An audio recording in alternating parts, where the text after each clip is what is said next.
اس کی قدرت لامحدود ہے، اس کی سلطنت نامحدود ہے، اس کے ملک کی ابتدا کوئی نہیں، انتہا کوئی نہیں، اس کی عطا کی ابتدا کوئی نہیں، انتہا کوئی نہیں۔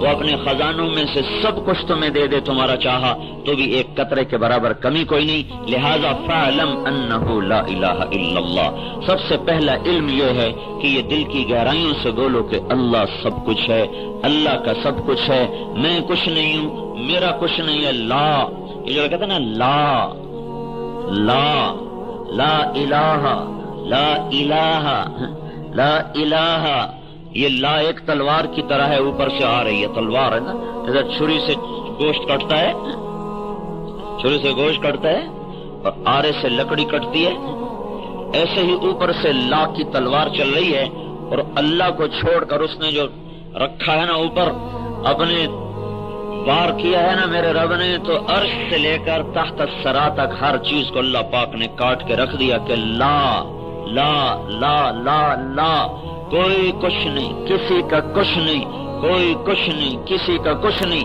صرف یہ نہیں کہ لا الہ، کوئی معبود نہیں اللہ کے سوا، تمام چیزوں کی نفی، لا الہ الا اللہ، ایک کوئی معبود نہیں اللہ کے سوا، صرف اتنا نہیں، لا الہ الا اللہ، کوئی حفیظ نہیں اللہ کے سوا، لا الہ الا اللہ، کوئی رزق دینے والا نہیں اللہ کے سوا، لا الہ الا اللہ، کوئی حفاظت کرنے والا نہیں اللہ کے سوا، لا الہ الا اللہ، کوئی چین دینے والا نہیں اللہ کے سوا، لا الہ الا اللہ، کہیں سے کوئی کام نہیں بنا سکتا اللہ کے سوا، لا الہ الا اللہ، کسی سے رزق نہیں ملتا اللہ کے سوا، لا الہ الا اللہ، کہیں سے شفا نہیں ملتی اللہ کے سوا، لا الہ الا اللہ، کہیں سے عزت نہیں ملتی اللہ کے سوا، لا الہ الا اللہ، کہیں سے بلندیاں نہیں ملتی اللہ کے سوا، لا الہ الا اللہ، کہیں سے چین امن نہیں آتا اللہ کے سوا، لا الہ الا اللہ، کہیں سے محبتیں نہیں ملتی اللہ کے سوا، لا الہ الا اللہ، کوئی نہیں نیچے کر سکتا اللہ کے سوا، لا الہ الا اللہ، کوئی زندگی نہیں دے سکتا اللہ کے سوا، لا الہ الا اللہ، کوئی موت نہیں دے سکتا اللہ کے سوا، لا الہ الا اللہ، کوئی مردے کو کھڑا نہیں کر سکتا اللہ کے سوا، لا الہ الا اللہ، ہر ایک سے لا لا لا لا، جیسے چھری کاٹ رہی ہے، کاٹ رہی دھاگے کاٹ رہی، ادھر سے ادھر سے ادھر سے، ہر چیز سے کٹ کر ابراہیم کا نعرہ لگاؤ، انی وجہت وجہی للذی فطر السماوات والارض حنیفا وما انا من المشرکین، میں نے سب سے منہ موڑا، میں نے سب سے مکھ موڑا، میں نے سب سے ناتا توڑا، اور میں رقضا الی اللہ من غیر ذات الا التقى وعمل المعاد، میں سب سے کٹا، میں اللہ سے جڑا، میں نے سب کو چھوڑا، میں نے اللہ کو پکڑا، میری سب سے کٹی میری اللہ سے جڑی، لیتک تحلو والایام مریرۃ ولیتک ترضى والانام غضاب، سارا جہان کڑوا ہو جائے رب میٹھا رہے میرا کام بن گیا، سارا جہان ناراض ہو جائے میرا رب راضی ہو جائے کام بن گیا، ولیت الذی بینی وبینک عامر وبینی وبین العالمین خراب، سارا جہان میرا ساتھ چھوڑ جائے اور اللہ میرا ساتھی بن جائے، میرا کام کوئی نہ بگڑا، میرے سارے کام بن گئے، فإذا صح منك الود فالكل هيجن وكل الذي فوق التراب تراب، اگر میرے اور میرے اللہ کی محبت باقی ہے تو پھر سب کی جفا کی مجھے کوئی پرواہ نہیں، جفا ہو یا وفا ہو، غدر ہو یا وفا ہو، ہر چیز برابر ہے جب اللہ میرے ساتھ ہو گیا، جب اللہ میرے ساتھ ہو گیا، اللہ سے خریداری ہو رہی ہے۔ پہلی کیا بات ہے؟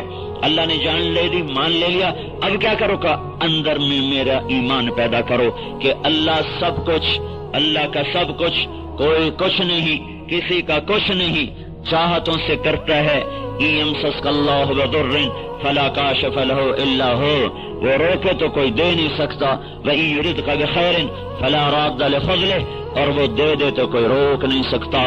بھڑکتی آگ ہے، لپکتے شعلے ہیں، اڑتی ہوئی چنگاریاں ہیں، سارا بابل انتظار میں ہے، یہ گیا ابراہیم، یہ اس کو پھینکا گیا توپ کے ذریعے سے، اس زمانے کی دیسی توپ، اور یہ اس کے ہاتھ بھی بندھے ہوئے ہیں، پاؤں بھی بندھے ہوئے ہیں، ننگے بدن ہے، یہ جا رہا ہے جا رہا ہے جا رہا ہے جا رہا ہے، یہ آگ کے اوپر آیا، اب سب کی نظریں لگ چکی، ابھی جلا، اب اس کی ہائے نکلے گی، اب اس کی چیخ نکلے گی، اور یہ انگاروں پر گرنے سے پہلے پہلے اس کا جسم ابل جائے گا اور آبلے پڑ جائیں گے، اور پھر انگاروں پر گرتے ہی ایک دم گوشت کی بدبو پھیل جائے گی، ہڈیاں چٹک جائیں گی، گوشت راکھ بن جائے گا، ہڈیاں راکھ بن جائیں گی، پھر ہم نعرہ لگائیں گے کہ ہم سے بڑا کوئی نہیں ہے۔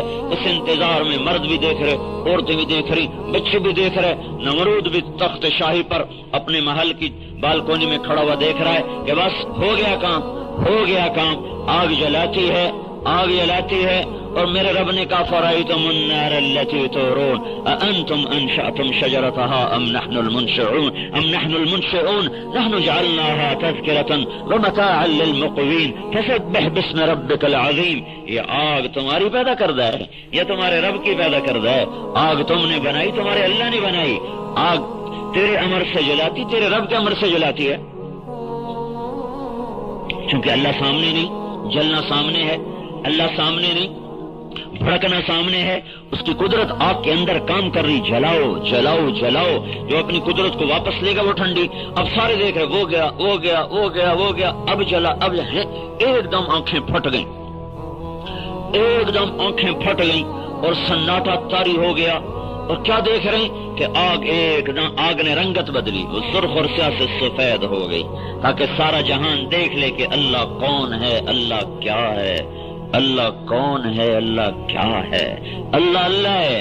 اللہ کی قسم ہم بڑے جاہل لوگ، ہم بڑے پڑھے لکھے لوگ ہیں جی، ہاں ہم نے دنیا پڑھی ہے لیکن ہم بڑے جاہل لوگ ہیں، ہم نے اللہ کو نہیں جانا، ہم نے اللہ کو نہیں جانا، اللہ کو نہیں جانا، اللہ کو نہیں پہچانا، ہائے ہائے اللہ کو نہیں پہچانا۔ علم باج کرے فقیری، کافر مرے دیوانہ ہو۔ ارے اللہ کی پہچان کے بغیر بھی کبھی کسی نے کوئی سفر طے کیا، کوئی منزل تک پہنچا؟ ایک دم آگ سفید ہو گئی، شفاف، اور ابراہیم علیہ السلام آگ میں گر نہیں رہے، الٹے نہیں جا رہے، سیدھے نہیں جا رہے، کلا بازیاں کھاتے نہیں جا رہے، بلکہ آگ نے یوں تھاما جیسے ماں بچے کو ہاتھوں پہ تھامتی ہے، اور جا کر آرام سے انگاروں پر بٹھا دیا۔ دیکھنے والوں نے دیکھا، سننے والوں نے سننے والے سن نہ سکے کہ ایک اوپر سے پیغام آیا، ایک آواز آئی جو صرف آگ نے سنی، کسی نے نہیں سنی، یا نار کونی بردا وسلاما علی ابراہیم، یا نار، اے آگ، چونکہ یا نارو تھا، یا نار اے آگ، الف لام نہیں تھا نا، ساری دنیا کی آگ کو جیسے خطاب ہو گیا۔ تو ایک حدیث میں آتا جب اللہ نے کہا یا نار کونی بردن و سلاما، ساری دنیا کی آگ 3 دن کے لیے ٹھنڈی ہو گئی تھی، 3 دن تک کسی جگہ چولہا نہیں جل سکا۔ ایک روایت میں نے پڑھا کہ اللہ تعالیٰ نے فرمایا اگر تو نے ابراہیم کو تکلیف پہنچائی تو یہ واپس جہنم کی آگ میں پھینک دوں گا۔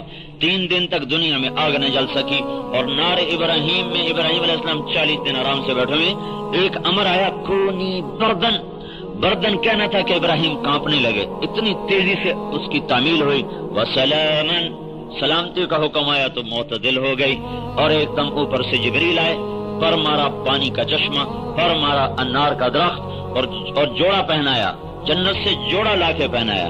وہ جوڑا یہ وہی جوڑا ہے جو یوسف علیہ السلام نے دیا تھا کہ جاؤ یہ میرا کرتا میرے باپ کی آنکھوں پہ لگانا، وہ ٹھیک ہو جائے گا۔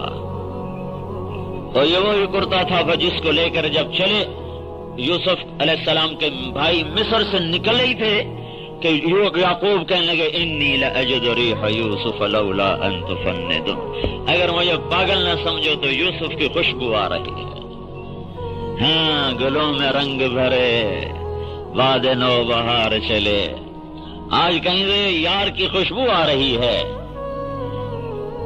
تو وہ کہنے لگے تاللہ انک لفی ضلالک القدیم، تو وہ پرانی اپنی باتوں پر ابا اور مر کھپ گیا، لیکن وہ آئے، وہ قمیص یہ وہی قمیص ہے جو جبریل نے آ کر ابراہیم علیہ السلام کو پہنائی تھی آگ کے ڈھیر پر۔ ساری دنیا کی کیمسٹری کا علم فیل ہو گیا، کیمسٹری، بایو کیمسٹری، کیمسٹری کا علم یہ کہتا ہے کہ آگ اور گوشت کے ملنے پر کیمیکل ریئیکشن ہو کر گوشت کو جلنا چاہیے، ہڈیوں کو جلنا چاہیے، میرا اللہ کہتا ہے نہیں جلنے دوں گا، جلا کے دکھاؤ، نہیں کرنے دوں گا، کر کے دکھاؤ، کر کے رہوں گا، روک کے دکھاؤ۔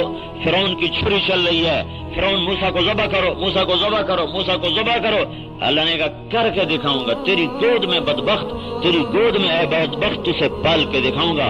اور موسیٰ سے کہہ دیا اِنَّا رَادُّوهُ إِلَيْكَ وَجَاعِلُوهُ مِنَ الْمُرْسَلِينَ، غم نہ کرنا، واپس لاؤں گا، تیری گود میں بٹھاؤں گا تجھے، اس کو نبی بناؤں گا، تو دیکھ لے گی تیرا بیٹا نبی ہوگا۔ کرنے پر آ جائے روکے کون؟ روک لے تو کرے کون؟ بھائی اللہ کو منا لو، اللہ کو منا لو، اللہ سے ساتھ۔ پہلی بات ہے اللہ، دیکھو یہ بارش، ابھی میں وہاں تھا تو بارش ہو رہی تھی تو مجھے وہ حدیث یاد آئی کہ موسیٰ علیہ السلام نے اللہ تعالیٰ سے پوچھا یا اللہ تیرے ناراض ہونے کی نشانی کیا ہے؟ تو اللہ تعالیٰ نے فرمایا میرے ناراض ہونے کی پہلی نشانی یہ ہے کہ بارشیں بے وقت ہوتی ہیں، امطر علیہم ابان حصادہم، میں اس وقت بارش کرتا ہوں جب کھیتی کٹنے کو تیار ہو چکی ہوتی، وَأَمْنَعُ إِبَّانَ زَرْعِهِمْ، اور جب وہ کاشت کرتے ہیں تو اس وقت کھیتی پانی مانگتی ہے، کہ اس وقت نہیں کرتا ہوں جب تیار ہو جاتی بارش شروع کر دیتی۔ تو وہاں بارش ہو رہی تھی تو مجھے یہ حدیث یاد آ رہی تھی کہ اللہ نے فرمایا جب میں ناراض ہوتا ہوں تو امطر علیہم ابان حصادہم، لاؤڈ اسپیکر پہ اعلان نہیں کرے گا کہ مردان والوں میں غصے ہوں، ناراض ہوں، وہ یہ کرے گا جو اب کر رہا ہے۔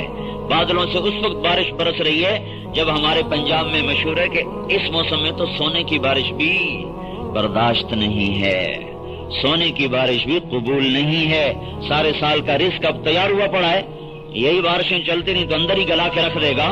تو موسیٰ علیہ السلام سے فرمایا جب میں ناراض ہوتا ہوں بارشیں اس وقت کرتا ہوں جب کھیتی پک جاتی ہے، اور اس وقت روک لیتا ہوں جب ضرورت ہوتی ہے، اور میں پیسہ بخیلوں کو دیتا ہوں اور حکومت بے وقوفوں کو دیتا ہوں۔ جب میں ناراض ہوتا ہوں تو یہ کام کرتا ہوں۔ تو بھائیو اللہ سے سودا کیا ہے، اللہ کو راضی کرو۔ پہلی چیز ایمان کو دل میں اتارنا ہے، چمی گویم مسلمانم بلرزم کہ دانم مشکلات لا الارا۔ جب میں لا الہ الا اللہ کہتا ہوں تو میرا وجود کانپنے لگتا ہے، تو لوگ مجھ سے پوچھتے ہیں کیوں کانپتے ہو؟ تو میں کہتا ہوں تمہیں پتہ نہیں ہے جو میں کہہ رہا ہوں لا الہ الا اللہ، مجھے اس بول کا پتہ ہے، اس بول کا وزن میرے جسم میں لرزہ طاری کر دیتا ہے۔ یہ وہ بول ہے کہ ساتوں زمین آسمان ایک پلڑے میں ہو، صرف لا الہ الا اللہ ایک پرچے پر ایک پلڑے میں ہو۔ لا الہ الا اللہ کتنی پرچی پہ آ جائے گا؟ اتنی سی پرچی پہ لا الہ الا اللہ ایک طرف ترازو اٹھاؤ، دوسری طرف ترازو کتنا بڑا ہو کہ ساتوں زمینیں اس میں آ جائیں، سمندر بھی آ جائیں، دریا پہاڑ جنگل بھی آ جائیں، پھر پہلا دوسرا تیسرا آسمان بھی آ جائے، چوتھا پانچواں چھٹا ساتواں آسمان بھی آ جائے، پھر کرسی اس میں رکھو، پھر عرش بھی رکھو، پھر قلم بھی رکھو، لوح محفوظ بھی ڈالو، پھر جنت بھی ڈالو، پھر دوزخ بھی ڈالو، پھر فرشتے بھی ڈالو، جبریل میکائیل اسرائیل اسرافیل بھی ڈالو، جنت کے ساز و سامان بھی اس میں ڈالو، اللہ کو چھوڑ دو، باقی ہر چیز اس میں ڈال کے اس کو اٹھاؤ تو میرا اللہ کہتا ہے لا الہ الا اللہ کا پلڑا جھک جائے گا، یہ اٹھ جائے گا۔ لرجحت بہن لا الہ الا اللہ، تو میرے آپ کے نبی پاک صلی اللہ علیہ وسلم فرماتے ہیں لرجحت بہن لا الہ الا اللہ، تو لا الہ الا اللہ وزنی ہو جائے گا، یہ ہوا میں اڑ جائے گا۔ جو مرد عورت لا الہ الا اللہ کو زبان سے اتار کر دل تک پہنچا دیں گے ان کی زندگی بدل جائے گی، ان کا سودا اللہ سے پکا ہو جائے۔ اس کو اخلاق نہیں کہتے، چاہے اس کا کعبہ اس کا یہ اس کا مسکے کا نام اخلاق نہیں ہے۔ اخلاق کیا ہے؟ توصل من قطعک، کیونکہ ہمارے نبی نے فرمایا ابو ہریرہ سے، ابو ہریرہ اپنے اخلاق ٹھیک کرو۔ کہ یا رسول اللہ اچھے اخلاق کیا ہوتے ہیں؟ تو آپ نے ارشاد فرمایا توصل من قطعک، جو تم سے توڑے اس سے جوڑو، وتعطی من حرمک، جو تیرا حق مار لے تم اس کا حق ادا کرو، وتعفو عن من ظلمک، جو تم پر زیادتی کرے اس کو معاف کر دو۔ اريد ان يكمل ایمانی، میں ایمان کامل بنانا چاہتا ہوں۔ کیسے ہوگا؟ کہ اخلاق اچھے کر۔ ہمارے اخلاق کون سے ہیں؟ جو پخیر کہے اس کو پخیر کہو، جو پخیر نہ کہے اسے نہ کہو، ایسے ہی کہ نہیں؟ جو سب تڑے ماشا کرے اس کو تم بھی توڑا ماشا کرو، جو تمہیں توڑا ماشا نہ کرے تم بھی نہ کرو، اس کو تولے ماشے میں دھکا دے دو۔ جو تمہارا حال پوچھنا ہے اس کا حال پوچھو، جو نہ پوچھنا ہے نہ پوچھو۔ یہ اخلاق نہیں ہے، یہ کاروبار ہے، کاروبار، پالیسی ہے، پالیسی، معاملہ ہے، معاملہ، ڈیل ہے، ڈیل۔ جس نے سلام کیا ہم نے سلام کیا، جس نے نہیں کیا ہم نے کوئی نہیں کیا، جو نے پوچھنے ہم پوچھنے چلے گئے، جو نہیں آیا ہم نہیں گئے۔ اخلاق اس سے عالی درجہ بتایا جا رہا، فاصل من قطعک وتعطی من حرمک وتعفو عن من ظلمک، توڑنے والے سے جوڑو۔ سنو بتا دوں، 100 نفل پڑھنے آسان ہے، جو منہ موڑ کے گزر جائے اس کو سلام کرنا مشکل ہے۔ 1 سال پیدل سفر کروا لو، نفس سے کرے گا۔ جو حال پوچھنے نہیں آتا نا، اس کا حال پوچھنے 2 قدم نہیں جائے گا چل کے۔ ساری رات طواف کرنے کو تیار ہے، ساری رات طواف کرنے کو اس کا نفس تیار ہو جائے گا، لیکن جو اس کی بیماری پر اس کو پوچھنے نہیں آیا، اس کو پوچھنے کوئی نہیں جائے گا، ساتھ میں اس کا گھر ہے۔ 4 قدم پہ مرگ ہوگی، اس کے جنازے میں نہیں جا رہا، لیکن بندے کیوں نہیں جا رہا؟ کہا ہماری دفعہ کوئی نہیں آیا تھا، ہم نہیں جائیں گے۔ اور کراچی جا رہا ہے، وہ کہاں جا رہے ہو؟ جنازہ ہو گیا، بدبخت، وہ 4 قدم پر تو گیا نہیں تھا، کراچی کیوں جا رہا ہے؟ وہ آیا تھا، ہمیں جانا پڑے گا۔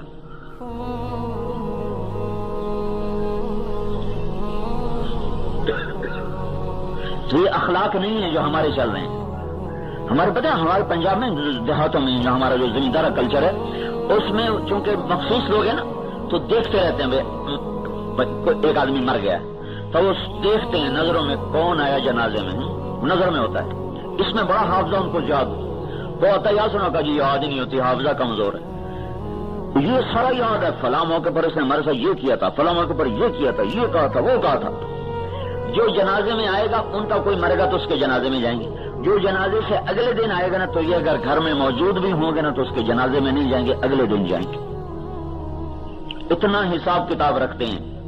ہمارے ہاں مثال ہے، قدموں کے قدم، قدموں کے قدم، جو آئے وہاں جاؤ، قدم کے قدم، جو قدم اٹھا کے آئے تم بھی قدم اٹھا کے جاؤ، جو نہ آئے نہ جاؤ۔ یہ اسلام کا اخلاق نہیں ہے،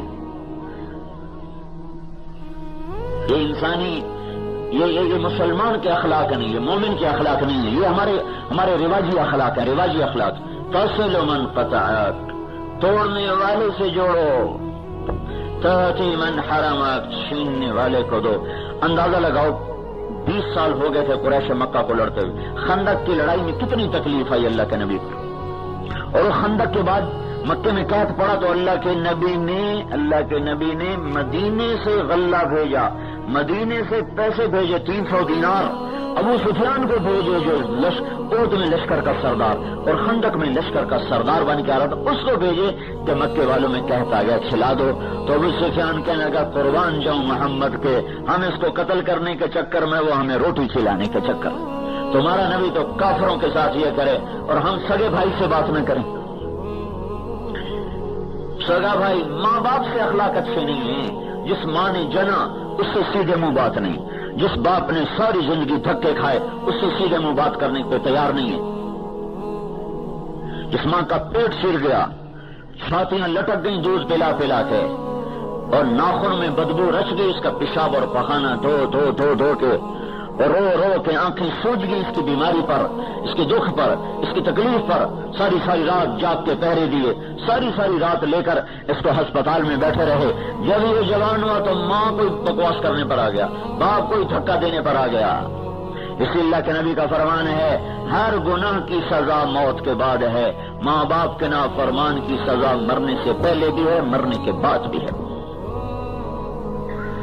موت سے پہلے ماں باپ کا ناف، اگر دیکھو توبہ پر ہر شے معاف ہو جاتی، چاہے مر گئے ہوں پھر بھی توبہ کر لے، ان کے لیے ایصال ثواب شروع کر دے تو بھی اللہ معاف کرے گا۔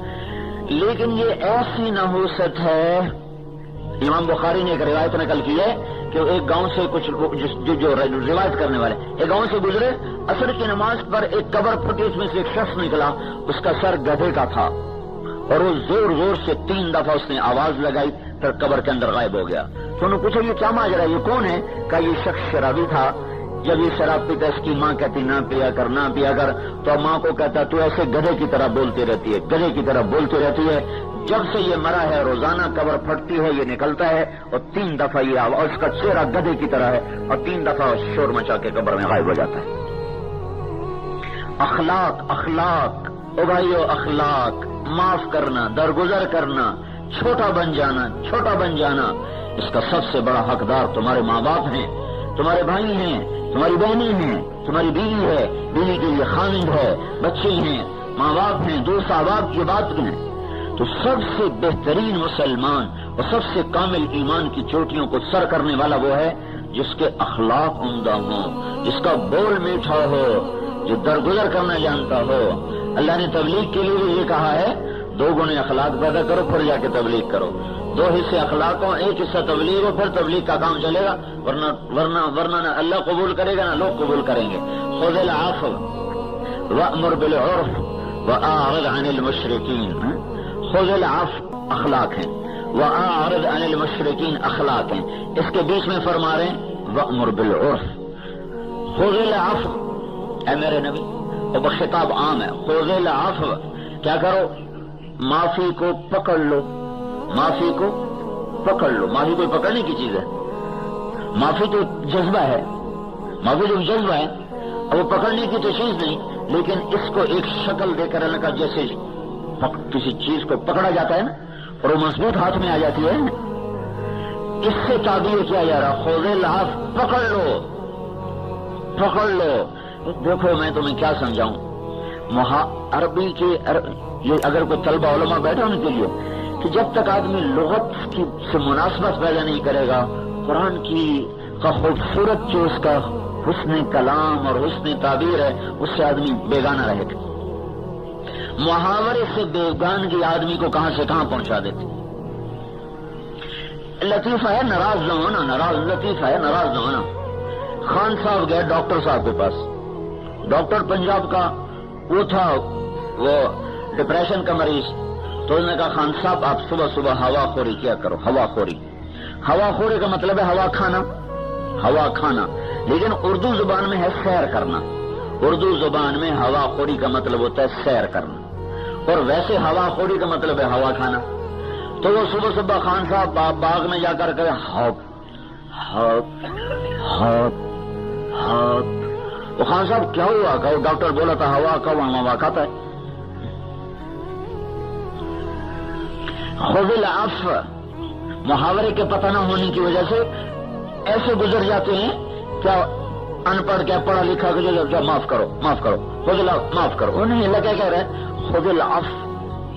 جو ایسے دیکھ رہے میں نے کیسے پکڑا سرانے کو، اس کا مطلب ہے خذ العفو. اب کوئی زور سے چھڑائے گا تو چھوٹے گا، ویسے نہیں چھوڑتا. خود معاف کرنے کو ایسے پکڑ لو. تو جتنا رشتہ بڑا ہو اتنا اس کو زیادہ مضبوطی سے پکڑو. ماں ہے، باپ ہے، بڑا بھائی ہے، چاچا ہے، ماموں ہے، دادی ہے، نانی ہے، نانا ہے، خامد ہے، بیوی ہے. جتنے رشتے قرب کے ہوں اتنا زیادہ اس کو مضبوطی سے پکڑو. پھر بیچ میں کہا وأمر بالعرف، تبلیغ کرو. پھر دوبارہ کہا وأعرض عن الجاہلین. اور جاہل سے مراد یہاں ان پڑھ نہیں، جاہل سے مراد ظالم ہے، زیادتی کرنے والا.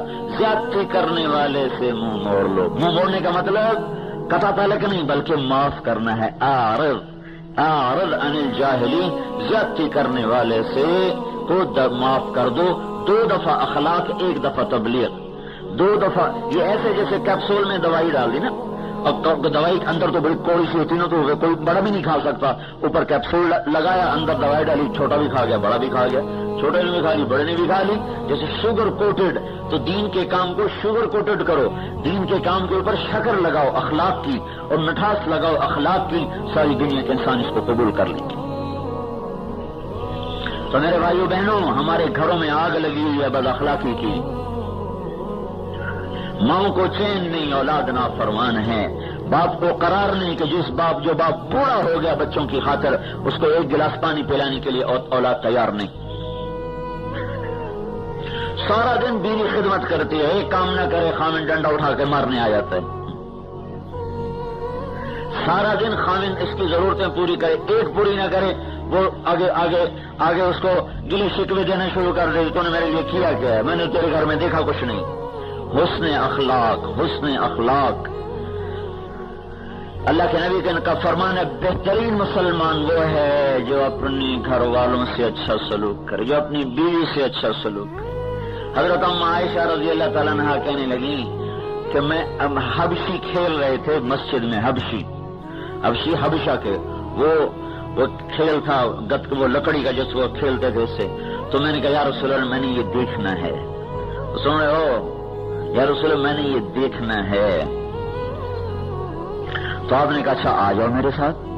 تو آپ دروازے میں کھڑے ہو گئے، پردے آپ نے اپنے جسم کو پردہ بنا لیا، اور حضرت عائشہ رضی اللہ تعالیٰ عنہا آپ کے کندھے کے ساتھ لگ گئیں، اور ایسے کندھے پر تھوڑی رکھ کر اور تھوڑی سی اوٹ کر کے تو آپ نے دیکھنا شروع کیا. اور حضرت ام عائشہ فرماتی ہیں جب تک میں نہیں ہٹی اللہ کے نبی کھڑے مجھے دکھاتے رہے.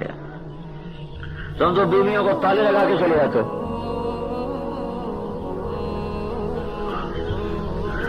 عائشہ جیسی خاتون اور رسول اللہ جیسا خامن جب تک خود نہیں ہٹی واپس نہیں ہٹے. ایک غزوے سے واپس آ رہے ہیں تو صحابہ سے فرمایا تم آگے چلے جاؤ. سارے صحابہ آگے نکل گئے. جب وہ نظروں سے دور ہو گئے، نظر نہیں آ رہے، تو آپ نے حضرت عائشہ سے فرمایا میرے ساتھ دوڑ لگاؤ گی؟ اور عائشہ نہیں کہہ رہی، اللہ کا نبی کہہ رہا عائشہ میرے ساتھ دوڑ لگاؤ گی؟ کہا لگاؤں گی. کبھی ہم نے جو دوڑ لگائی کہ میں حضور سے آگے نکل گئی. کہ میں ذرا پتلی تھی تو میں ایسی تیز نہیں کہ میں آگے نکل گئی. پھر کافی عرصہ گزر گیا تو ایک جہاد سے واپس آ رہے تھے تو آپ نے لشکر سے کہا سب آگے چلے جاؤ. وہ سارے آگے چلے گئے یہاں تک کہ نظروں سے دور ہو گئے. پھر آپ نے کہا عائشہ دوڑ لگاؤ گی؟ میں نے کہا لگاؤں گی.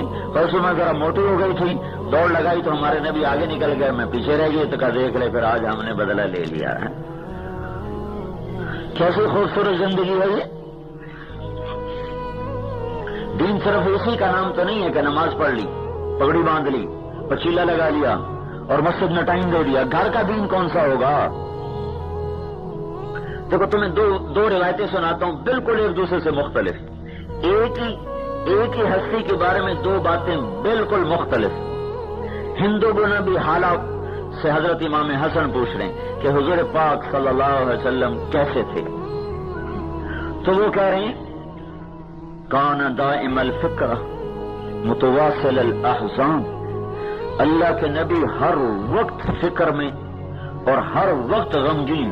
یہ ہند بن ابی حالہ کی روایت، صحیح روایت کہ امام حسن پوچھ رہے ہیں کہ ماموں ہند بن ابی حالہ، ہند یہ حضرت خدیجہ کے بیٹے ہیں. ابو حالہ پہلے خامن، دوسرے خامن جو تھے حالہ اس کے بیٹے ہیں، اس لیے ان کو ماموں کہا کرتے تھے امام حسن حسین وغیرہ.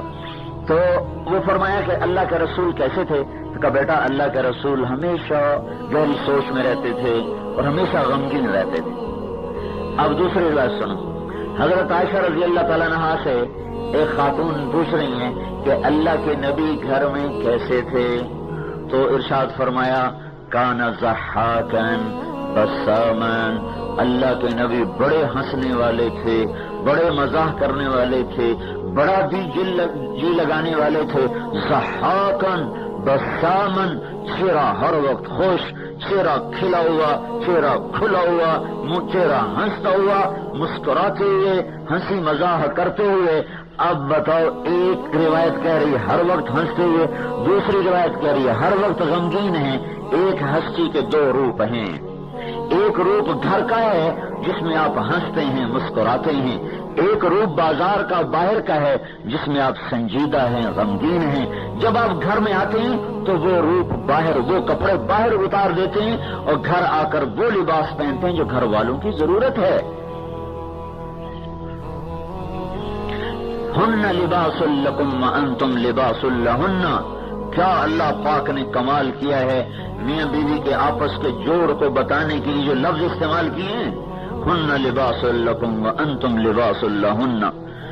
انتہا یعنی اس کو اچھی طرح تعبیر کرنے کے لیے اردو زبان میں زور لگانا پڑے گا، زور جو میرے پاس ہے نہیں. ہن لباس لکم وانتم لباس لہن. یہ تمہارا لباس ہیں، تم ان کا لباس ہو. عورت کا ذکر پہلے کیا، تمہارا ذکر بعد میں کیا. ہن لباس لکم، یہ تمہارا لباس ہے. لباس سے کیا ہوتا ہے؟ زینت پیدا ہوتی. لباس سے کیا ہوتا ہے؟ پردہ ہوتا ہے. لباس سے کیا ہوتا ہے؟ گرمی سردی سے بچاؤ ہوتا ہے. لباس سے کیا ہوتا ہے؟ انسان معاشرے میں بیٹھ سکتا ہے، مجلس میں بیٹھ سکتا ہے، اور پتہ نہیں اس میں کتنے اشارات چھپے ہوئے ہیں. لباس، لفظ لباس بتانا یہ تھا کہ آپس میں اس طرح پیار محبت سے رہو. اپنا کرتا کبھی پھاڑا؟ کبھی کوئی پاگل ہو جائے تو کرتا پھاڑتا ہے. اگر کرتے پر نشان پڑ جائے تو اگلے کو کہتا ہے یار دیکھو تو نے میرا کرتا ہی خراب کر دیا. بعض اوقات تو جلدی میں اٹھتے ہیں نا تو اپنے ہی ہاتھ سے نا یہ کرتا پھٹ جاتا ہے تو خود افسوس ہوتا ہے یار دیکھو کرتا ہی پھٹ گیا، کرتا ہی پھٹ گیا ہے. اپنے ہاتھوں سے کوئی اپنا لباس پھاڑتا ہے تو اللہ یوں کہہ رہا ہے تم کیسے پاگل ہو کہ اپنے کرتے کو تو حفاظت کرتے اور بیوی کے ساتھ بدتمیزی کرتے ہو. اور بیوی کو سمجھا رہا ہے کہ اپنی زیب و زینت کی تو حفاظت کرتی اور خامن کے ساتھ بدتمیزی کرتی ہے. ہن لباس لکم وانتم لباس لہن. بہترین مسلمان جو گھر والوں سے حسن سلوک کرے، جس کے گھر میں بیٹی پیدا ہو اور وہ برا نہ منائے تو آسمان سے ایک فرشتہ اترتا ہے اور وہ اس کے اوپر پر بچھا دیتا ہے، ماں پر بھی بیٹی پر بھی، اور یوں کہتا ہے تو بھی کمزور تیری ماں بھی کمزور، جو تم دونوں پہ خرچ کرے گا اللہ اس کا ساتھی بن جائے.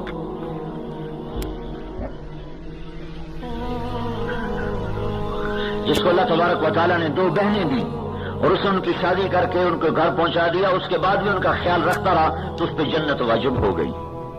جس کو اللہ نے 2 بیٹیاں دی اور ان کی شادی کر کے ان کو رخصت کیا، ان کا پورا خیال رکھا، مر گیا، اس پر جنت واجب ہو گئی. جس کو اللہ نے 1 بیٹی کی اس کی شادی کر دی، اس کو پروان چڑھایا، پرورش کی، شادی کی، اس کو گھر پہنچایا، آپ نے وہ اور میں جنت میں یوں اکٹھے ہو گئے. جس کی بیٹی اجڑ کر باپ کے گھر میں واپس آ گئی تو اس پہ اگر باپ خرچ کرتا ہے تو دنیا کا سب سے افضل ترین صدقہ وہ ہے جو باپ اس بیٹی پر خرچ کرتا ہے. ہر نوعیت میں اللہ تعالیٰ نے عورت کو کس طرح اجاگر کیا ہے. تو بہترین مسلمان وہ بتائے جو اپنے گھر والوں سے اچھا سلوک، جو ان کی کمی پر کو برداشت کرے. عربوں میں دستور تھا عورتوں کو مارتے تھے، پھر ایسا خوار کرتے تھے اور 10 شادیاں، 20 شادیاں، جب چاہا طلاق دے دی، طلاق کے بعد پھر چاہا واپس کر لیا اور طلاق دے کے بیچ میں کھڑا کر دیا. بالکل خوار کا. تو اسلام نے آ کر حدود 3 طلاق کے بعد اگر دوبارہ قدم اٹھایا تو تیرا پر عورت حرام ہو چکی ہے. یہ عورت کی عزت نفس ہے، یہ عورت کی عزت نفس ہے کہ تو 3 دفعہ اس کو کہہ چکا ہے اب یہ تیرے قریب نہیں آ سکتی. جاؤ اپنی اس غلطی پر خود بیٹھ کے اگر آنسو بہاؤ. اللہ نے حق دیا. پھر چونکہ اسلام معاشرت تو آہستہ آہستہ معاشرت تو مدینے میں جا کے بنی ہے تو پھر عورتیں آ کر شکایت کی یا رسول اللہ ہمیں مارتے ہیں ہمارے خامن. پھر آپ نے ایک دفعہ سب کو سخت ڈانٹا اس بات پر کہ تمہیں کیا ہو گیا، تم ایسی بدتمیزی کرتے ہو کہ ان کو مارنے لگ جاتے جو تمہارے لیے سب کچھ اپنا قربان کر کے رکھ دیتی. پھر قرآن نے عورت کی وراثت پہلے بیان کی، مرد کی بعد میں بیان کی. تو وراثت کا کھا جانا تو ہلاکت و بربادی ہے. ہمارے یہاں بھی ایسا ہوتا ہے کہ ساری جائیداد نا بیٹوں کے نام لگا دیتے، شروع سے بیٹوں کے نام لگا دیتے تاکہ موت پر بیٹیوں کو جھگڑا ہی کوئی نہ ہو. جو لوگ یہ کر رہے ہیں میں نے ان کو بڑا خوار ہوتے دیکھا ہے. میں تمہیں کیا بتاؤں، ہمارے علاقے کا بڑا زمیندار 500-600 ایکڑ کا مالک، اور اس نے 1945-46 میں جو گھر بنایا تھا اس پر 1 لاکھ روپیہ لگایا تھا. اس وقت 1 لاکھ روپے اس نے ساری جائیداد بیٹوں کے نام کر دی، بیٹیوں کو نہیں دیا. جب بیٹے بڑے ہو گئے تو انہوں نے باپ کو گھر سے نکال دیا. پھر باپ نے کہاں زندگی گزاری، اس گھوڑوں کا بڑا شوقین تھا. وہ گھوڑوں کا استبل صاف کروا کے زندگی کے 15 سال استبل میں گزارے. ٹھیک ٹھاک کر کے تھوڑی سی گزاری کی زمین اپنے لیے اس نے رکھی ہوئی تھی، استبل میں زندگی گزاری. استبل میں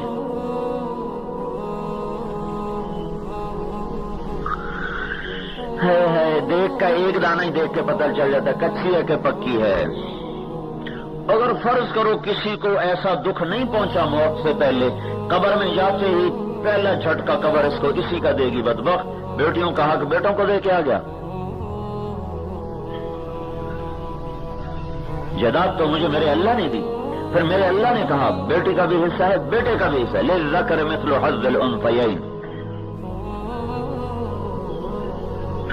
تو کتنا ظلم و ستم ہو رہا ہے کہ سارے سرحد میں کوئی نہیں ہے جو بیٹیوں کو حصہ دے اور اس کی دعوت دے, اس کی بات چلائے.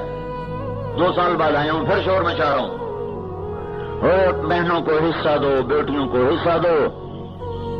پورے دین پر چلنے کا نام شریعت ہے, پورے دین پر چلنے کا نام اسلام ہے, پورے دین پر چلنے کا نام تبلیغ ہے. اگر گھر میں حسن سلوک نہیں ہے تو یہ در در پھر کے کیا سیکھ کے آیا ہے؟ اگر ماں باپ کا احترام اور عزت نہیں ہے تو اس نے مسجد میں بیٹھ کے کیا سیکھا ہے؟ اگر اس کی دکان کا ترازو صحیح نہیں ہے تو اس نے اللہ سے ہونے کا کیا سیکھا ہے؟ من غش فلیس منا, من غش فلیس منا, جس نے دھوکہ دیا میری امت سے خارج ہو گیا. کتنی سخت بات ہے.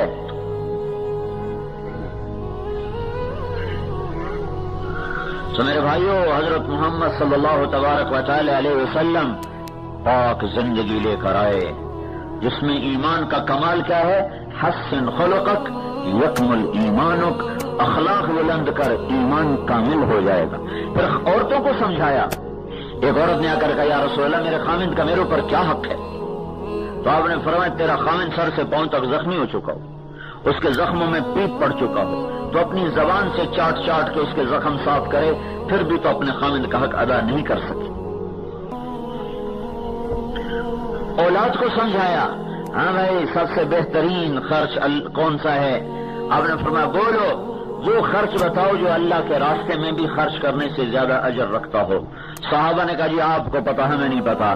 تو اللہ کے راستے میں خرچ کرو نا تو 1 روپے پر 7 لاکھ روپے کا اجر ملتا ہے. 1 پر 7 لاکھ. تو اللہ کے نبی نے فرمایا بیٹا جب اپنے ماں باپ پہ خرچ کرتا ہے تو اس کو اس سے بھی زیادہ اجر ملتا ہے. بیٹا جب ماں باپ پہ خرچ کرتا. ہمارے ماں باپ تو مر گئے ہیں, تمہاری زندہ ہیں تو یہ قدر کر لو.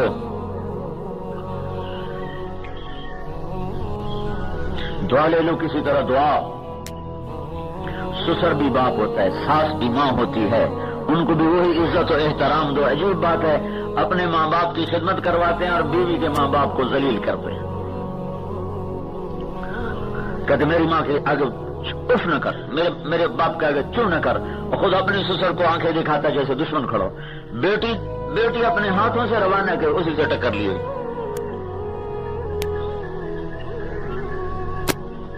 حالانکہ اللہ تعالیٰ نے ذمے کوئی نہیں کرے تو اس کا احسان ہے گا. یہ میری ماں کی خدمت اس کے ذمے کوئی نہیں کرے تو اس کا احسان ہے, نہ کرے تو اس پہ واجب کوئی نہیں ہے. میرے ذمے ہے, میں دکان سے وقت نکالوں, میں اپنے دفتر سے, گھر سے, مسجد سے وقت نکالوں. اپنے ماں باپ کو وقت نہ دینا یہ کیسی عجیب بات ہے. کجبہ تبلیغ کام اتنی مصروفیت ہوگی کہ ماں باپ کے لیے بھی وقت کوئی نہیں بچا. دکان میں اتنی مصروفیت ہوگی کہ ماں باپ کے لیے وقت کوئی نہیں بچا. ہسپتال میں اتنی مصروفیت ہے کہ ماں باپ کے لیے وقت کوئی نہیں. بند کرو اس کو. موسیٰ علیہ السلام نے پوچھا یا اللہ میرا جرا ساتھی کون ہے؟ اللہ نے کہا فلاں کا جنت کا ساتھی.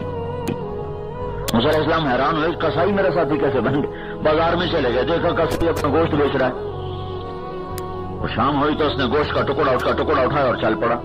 موسیٰ علیہ السلام کہنے لگے تیرے ساتھ آ جاؤں, کہنے لگا آ جاؤ. اس کو نہیں پتا یہ موسیٰ ہے. گھر گیا, وہ گوشت کا ٹکڑا اس نے صاف کیا, پکایا, پھر آٹا گوندا, روٹی پکائی. پھر بیوی موجود ہے, کام سارے خود کر رہا ہے. آٹا گوندا, روٹی پکائی, سالن پکایا. پھر بوڑھی عورت بیٹھی جس کو کندھا دے کے بٹھایا, پھر نوالے بنا کے اسے کھلایا, پھر اس کا منہ صاف کیا, دعا دی. وہ اس کو لٹا دیا. تو موسیٰ علیہ السلام نے پوچھا یہ کون ہے؟ تو اس نے کہا کہ یہ میری ماں ہے, میں صبح خود اس کی ساری خدمت کر کے جاتا ہوں اور شام کو آ کر خود اس کی خدمت کرتا ہوں. بیوی کو نہیں کہا کہ تو روٹی کھلا, تو سالن کھلا, خود آ کے کرتا ہوں اس کی خدمت ساری, پھر اب جا کے اپنے بچوں کا کام دیکھوں گا. تو موسیٰ علیہ السلام کیا کہہ رہی تھی؟ کچھ کہہ رہی تھی جب تو اس کو لٹا رہا تھا. وہ کہنے لگا یہ باجی ماں جو ہوئی, ماں جو ہوئی ہے, ماں جو ہوئی پاگل. جب اس کی خدمت کرتا ہوں تو مجھے دیتی اللہ تجھے موسیٰ کا جنت میں ساتھی بناتا. میں کہاں اور موسیٰ کہاں ہے, میں کہاں اور موسیٰ کہاں. بھائیو مجھ سے تو یہ چھین گئی ہے دولت, تم میں سے کسی کے پاس ہے تو ضائع نہ کرنا.